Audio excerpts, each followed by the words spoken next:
mais um episódio sobre a origem dos heróis da Marvel. Nesse terceiro episódio, vamos falar da origem do primeiro Tocha Humana. Era um androide, foi criado em 1939 por Carl Burgos. Seguindo a sequência dos heróis criados, Tocha Humana original foi o terceiro personagem da Marvel que surgiu nos quadrinhos. Nessa HQ, iremos contar a origem do Tocha. Ela foi publicada em 1990, com o título A Saga do Tocha Humana Original número 1. Na história, um cientista apresenta sua nova criação para a imprensa, um homem sintético que, ao ter contato com o ar, entra em chamas. Porém, a sociedade não aceita a monstruosidade e chegam à conclusão que deve ser destruído, mas não é isso que acontece. Vamos contar essa história a seguir.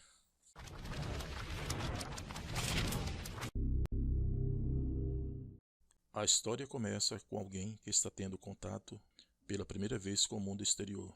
Ele diz: no início de tudo, era só escuridão, e então fez-se a luz, luz e som. Quando abre os olhos, uma pessoa fala: consegui, meu Deus, eu consegui. Era som demais. Mais um instante e a escuridão voltou, escuridão e silêncio. Claro que naquela época eu não sabia o que significava essas palavras ou qualquer outra. A próxima coisa que me recordo é que estava ouvindo a mesma voz. Meu cérebro registrou automaticamente as suas palavras, mas seu significado levou tempo para eu entender. Senhores da imprensa, chamei-os aqui porque tenho vamos dizer, um pequeno problema com a minha mais recente descoberta. Professor Horton, isso significa que não pode continuar sua pesquisa? Muito tempo atrás, um grande pensador, Will Rogers, disse uma vez: somos todos ignorantes somente em diferentes assuntos. Como muitos de vocês sabem, eu estive trabalhando todo este ano de 1939 para criar um homem sintético, uma réplica exata do ser humano. Bem atrás de mim está o resultado final da minha busca. Ele está brincando ou quê? Você não está falando sério, certo, professor? Errado. Deixe-me lhes mostrar. Aqui, em animação suspensa, está a monstruosidade que eu criei. Monstruosidade? Ele se parece apenas com cara de uniforme vermelho. Sim, mas ele parece não estar respirando. Muito bem observado. Ele foi projetado para ser bem parecido com o homem de verdade. Ele começará a respirar assim que eu liberar oxigênio em seu tubo hermético. No mesmo instante que eu faço, vocês verão por que eu dei esse nome para minha nova criação. O professor Horton dá um nome para sua criação. Eu chamo de o Tocha Humana. As pessoas ao redor ficam aterrorizadas com a cena. Meu Deus, ele está se movendo, está vivo, ele está pegando fogo, está sendo queimado vivo. O professor Horton tenta acalmar os presentes. Não se preocupe. Como podem ver, ele está perfeitamente ileso. Ele está respirando.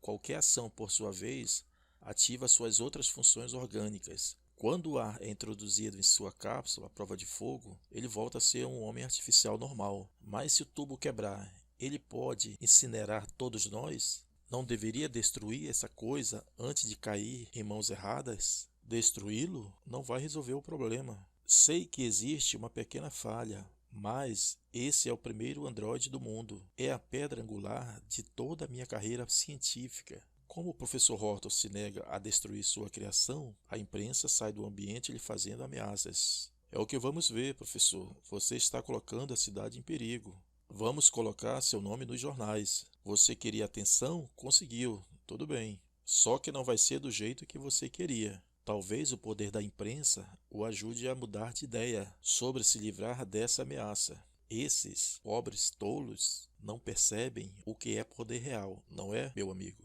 Bem, eu poderia muito bem retirar seu oxigênio e deixar você voltar ao seu estado suspenso.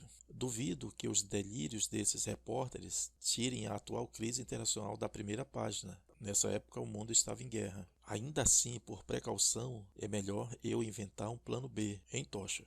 Sim, eu sabia que você concordaria comigo. Talvez seja uma pausa ruim para o professor Horton, porque os nazistas estavam escondidos e pela manhã minha história começou. E nos jornais, leia tudo sobre o Homem de Fogo, Tocha Humana, também nas rádios. Vamos imaginar se Adolf Hitler colocar as mãos nesse lança-chama ambulante. Esta é a coisa mais assustadora desde aquela invasão de Marte, no ano passado. Mas isso foi só no rádio. Esse caso é de verdade. Estão se referindo à ficção da invasão marciana na Terra. A pressão pública forçou o professor Horton a permitir que a Associação de Cientistas me examinar. A conclusão foi que eu deveria ser eliminado. Mas o professor estava muito à frente deles. Na frente de várias testemunhas hipócritas, eles me sacudiam como se fosse um mastro. O meu tubo era transparente, envolto em placas de aço sólidos à prova de ar, e fui jogado em uma piscina reforçada de cimento de secagem rápida. Acho que esse não volta para a prancha de desenho, hein, professor? É a última vez que veremos o Tocha Humana, e nem é tão humana. O professor Horton estava muito chateado e não disse nada. Ele estava se contendo para não responder. Agora era só esperar.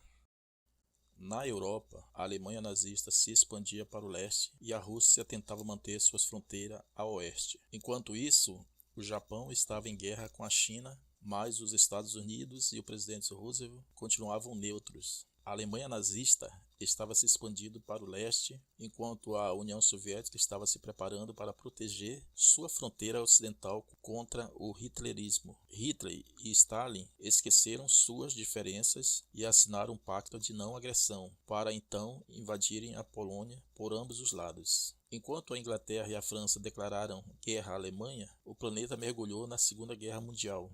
E como eu poderia saber de tudo isso fechado numa cápsula de concreto? O professor Horton instalou rádio e gravador em meu tubo, que me passara essas informações. Na certa, ele pretendia me libertar mais tarde. No entanto, ele queria que eu fosse um Tocha Humana civilizado, educado, que lhe seria útil para seus próprios propósitos. Mas havia uma rachadura no bloco sólido de concreto. Depois de algumas semanas, houve um vazamento em meu tubo que trouxe o oxigênio até mim. E as consequências foram óbvias. O que foi isso? Veio de onde está o túmulo do Tocha? Está tudo arrebentado, como se um relâmpago... Meu Deus, ele se soltou. Tocha, aqui fala o professor Horton. Eu ordeno que fique onde está até eu chegar.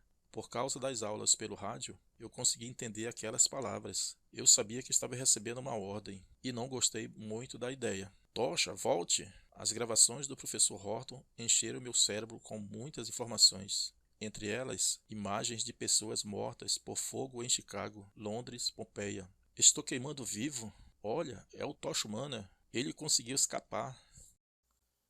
Porque tudo que eu toco pega fogo. Afastem-se de mim. Vendo um homem em chamas correndo pelas ruas na cidade de Nova York, os bombeiros são chamados e me seguem. Nossa, o que aconteceu aqui? Seja o que for, deixou pegadas de fogo na rua.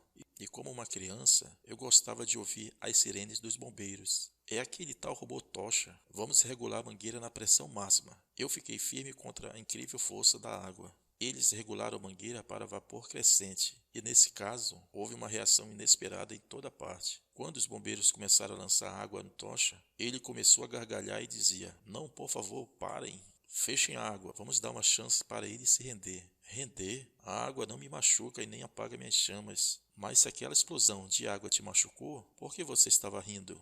É que estava me fazendo cócegas. Cócegas? Eu não acredito. Cuidado, ele está pegando a mangueira.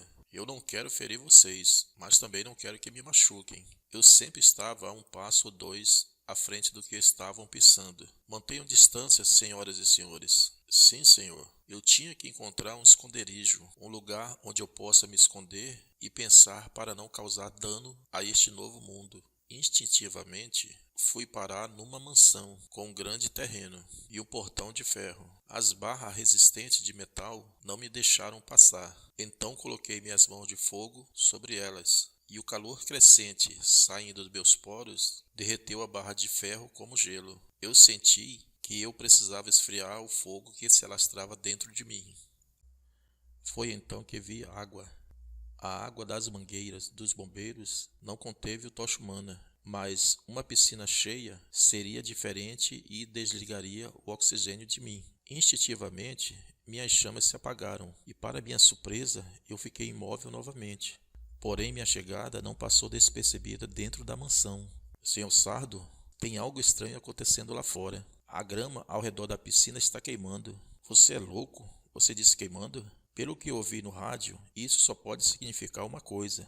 Cubram a piscina rápido, andem logo e não pare de fazer perguntas. Minha nossa, tem alguém lá dentro e parece uma estátua. É isso que eu estava pensando, Sr. Sardas.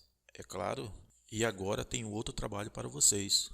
Pouco depois, o tal Sr. Sardo entrou na piscina com equipamento de mergulho e um tubo transparente foi colocado em mim. Sem oxigênio, tudo que eu poderia fazer era observar e imaginar. Vocês aí em cima podem puxar. Eu era ingênuo e pouco sofisticado. Achei que o ser humano perto de mim podia ser um amigo. Não demorou muito para eu mudar de opinião. Rapazes, levantem-no e leve para o caminhão. Essa coisa vai trazer muito dinheiro para nós, pessoal. Como assim, Sr. Sardo? Nós lidamos com proteção, certo? Quem não pagar para a gente vai ver seus negócios virarem fumaça. Bem, acabamos de pegar o melhor executor para os nossos planos. Esses teimosos do armazém Acme vão ser os primeiros a ter uma demonstração grátis. Sim, isso demoraria para pegar fogo com os métodos tradicionais. Olha quantas coisas, Sr. Sardo. Engradados, caixa, até material pesado.